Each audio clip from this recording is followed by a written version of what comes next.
শারীরিক সীমাবদ্ধতা মানুষের পথ চলাকে কঠিন করতে পারে, কিন্তু ইচ্ছা শক্তি থাকলে স্বপ্নকে থামিয়ে রাখা যায় না। তেমনই এক অদম্য দুরন্ত তরুণের নাম নওগাঁর নিশাদ আনান সিনহা। জন্ম থেকেই শারীরিক প্রতিবন্ধকতার সঙ্গী হলেও ইউটিউবকে শিক্ষক বানিয়ে শিখেছেন প্রোগ্রামিং ও ওয়েব ডেভেলপমেন্ট। সেই সাথে দেশের তথ্য প্রযুক্তি খাতে নিজের অবস্থান গড়ে তোলার স্বপ্ন বুনে চলেছেন প্রতিনিয়ত। নওগাঁ প্রতিনিধি আব্দুর রাকিবের পাঠানো তথ্য ছবিতে বিস্তারিত দেখুন ডেস্ক রিপোর্টে।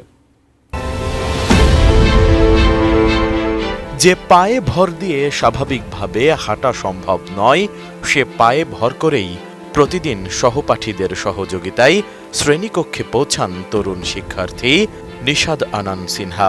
স্পষ্ট করে কথা বলতে পারেন না, দীর্ঘ সময় হাতে কলম ধরাও কষ্টসাধ্য, কিন্তু এসব সীমাবদ্ধতা কখনোই বাধা হতে পারেনি তার স্বপ্নের সামনে। জয়পুরহাটের পাঁচবিবি উপজেলার সন্তান সিনহা বর্তমানে নওগাঁ সরকারি পলিটেকনিক ইনস্টিটিউটের কম্পিউটার সায়েন্স অ্যান্ড টেকনোলজি বিভাগের তৃতীয় বর্ষের শিক্ষার্থী। 2021 সালে ঘরে ইন্টারনেট সংযোগ পাওয়ার পর ইউটিউব দেখে দেখে হাতেখড়ি হয় প্রোগ্রামিং, ওয়েব ডিজাইন ও ডেভেলপমেন্টে। ইতোমধ্যে তৈরি করেছেন নিজস্ব পোর্টফোলিও, ওয়েবসাইট সহ বেশ কিছু প্রজেক্ট। হচ্ছে আমার লেখা, আমি মনে করেন জোরে লিখতে পারি না, প্লাস আমার লেখা খারাপ। এই জন্য আমি যেমন পরিশ্রম করি তেমন আশাস্বরূপ রেজাল্ট পাই না। রেজাল্ট একটু খারাপ হচ্ছে, তবে আফসোস নাই, কারণ আমি এই দিক দিয়ে আছি।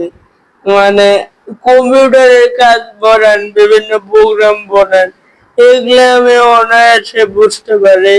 আর টাইপিং করতে আমার কোনো সমস্যা হয় না।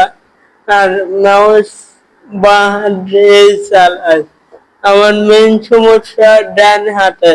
ভবিষ্যতে আমি একজন ফুল স্ট্যাক ওয়েব ডেভেলপার হতে চাই। সঠিক প্যাড আর সঠিক তথ্য দিয়ে এসব সামলে নিব এক হয়ে। Monalisa sanitary napkin. তাত্ত্বিক পরীক্ষায় লিখতে কষ্ট হলেও ল্যাব ও প্র্যাকটিক্যাল ক্লাসে সিনহার পারদর্শিতা মুগ্ধ করে সহপাঠী ও শিক্ষকদের। পড়াশোনার পাশাপাশি যে কোনো প্রযুক্তিগত সমস্যায় অন্য শিক্ষার্থীরাও ছুটে যান তার কাছে। তাকে নিয়ে গর্ব করছেন পুরো কলেজের শিক্ষার্থীরা। তাদের কাছে এখন এক অনুপ্রেরণার নাম সিনহা। সিনহা অসুস্থ হয়েও যা পারে আমরা তার ধারে কাছে যেতে পারি না, যে সে এত সুন্দর স্কিল অর্জন করছে। তিনি একজন প্রতিবন্ধী হলেও তার আগ্রহ, তার কাজ করার দক্ষতা, এগুলো দেখে আমরা অনুপ্রাণিত হই। তার কাছ থেকে আমরা শিক্ষা গ্রহণ করি। আমি ওকে ধরে হাঁটাই, আবার খাওয়া দাওয়া সমস্যা হলে আমি খাওয়া দাওয়া করে দেই। এরকম করে সিনহা আমার থেকে সহযোগিতা পাই। তার মতো ছোট ভাই পেয়ে আমরা গর্বিত। তাকে দেখে আমরা অনুপ্রাণিত হই যে আমাদের আরো ভালোভাবে লেখাপড়া করা উচিত, বা আমরা আরো ভালোভাবে কিছু করতে পারি। সে যদি পারে, আমরা কেন পারবো না? আমরা সবসময় তার দিকে নজর রাখি, সে যেন সঠিকভাবে পড়াশোনা করতে পারে সেদিকে আমরা খেয়াল রাখি, এবং তার কোনো প্র্যাকটিক্যাল বিষয় যদি সাহায্য লাগে আমরা তাকে হেল্প করার যথেষ্ট চেষ্টা করি। সিনহা সহ তার যে কয়েকজন বন্ধু আছে তাদেরকে আমি পড়িয়েছি। আমি একটা জিনিস লক্ষ্য করেছি যে বাকিরা বুঝতে যে সময়টা নেই আর কি, ম্যাথমেটিক্যাল বিষয় বা প্রোগ্রামিং রিলেটেড যে বিষয়গুলো আছে, এই বিষয়গুলো অন্যদের থেকে সে কিন্তু দ্রুত বুঝে যায়। শিক্ষকরা জানান, শারীরিক প্রতিবন্ধকতাকে অজুহাত না বানিয়ে প্রতিদিন নিয়ম মেনে ল্যাবে কাজ করে যাচ্ছেন সিনহা। সঠিক প্রশিক্ষণ ও সুযোগ পেলে তিনি তথ্য প্রযুক্তি খাতে বড় অবদান রাখবেন বলে আশা তাদের। শারীরিক প্রতিবন্ধকতা আসলে তার কাছে শারীরিক প্রতিবন্ধকতাটা জয় করে ফেলেছে, এবং এই মেধাভিত্তিক এই কাজগুলিতে আমার মনে হয় যে সে যথেষ্ট বর্তমানে ক্লাস পারফরমেন্সের যথেষ্ট ভালো, এবং প্রফেশনাল লেভেলে যথেষ্ট ভালো করে জিনিস করে আমার মনে হয়। বিশেষ করে কম্পিউটার সায়েন্স এন্ড টেকনোলজি ডিপার্টমেন্টে আপনার হচ্ছে ওয়েব ডেভেলপমেন্ট বা অ্যাপ ডেভেলপমেন্ট বা সফটওয়্যার ডেভেলপমেন্ট, এই যে মেধাভিত্তিক কাজগুলো, এই কাজগুলোতে সিনহাকে নিয়ে আমি খুব আশাবাদী, এবং আমি আমার দৃঢ় বিশ্বাস সে এই ক্ষেত্রে খুব ভালো।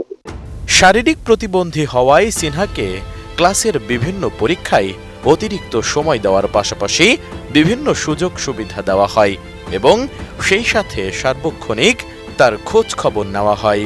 আমরা তার এই প্রতিবন্ধী অবস্থায় যে পড়াশোনা করছে, আমরা তার মানে উৎসাহ উদ্দীপনা দেখে ভালো লাগে যে এই অবস্থায় একটা ছেলে, সুস্থ ছেলেরাই পড়াশোনায় আগ্রহ নাই, আর সেখানে সে অসুস্থ এবং এখন যে মাদকাসক্ত বা বিভিন্ন বিপদ যাওয়ার ছেলেপেলের সংখ্যাই বেশি, তার মধ্যে সে অনেক চেষ্টা করতেছে। আমরা তার এমনিতে সফলতা কামনা করতেছি। এমনিতেও তার সঙ্গে প্রায়ই কথা হয় এবং তাদের ম্যাচের কি খায় না খায়, কিভাবে খায়, সেগুলো খোঁজখবর নেওয়া হচ্ছে। তার ম্যাচে কতজন থাকে এটাও নেওয়া হচ্ছে। প্রতিবন্ধকতা কোনো মানুষের আসল পরিচয় হতে পারে না। পরিচয় তার মেধা, কঠোর পরিশ্রম আর স্বপ্নকে বাস্তবে রূপ দেওয়ার অদম্য সাহস। উপযুক্ত প্রশিক্ষণ ও কর্মক্ষেত্রের সুযোগ পেলে সিনহার মতো তরুণরাই আগামী দিনে বদলে দেবে দেশের আইটি খাতের চিত্র। Desk report, ATN news.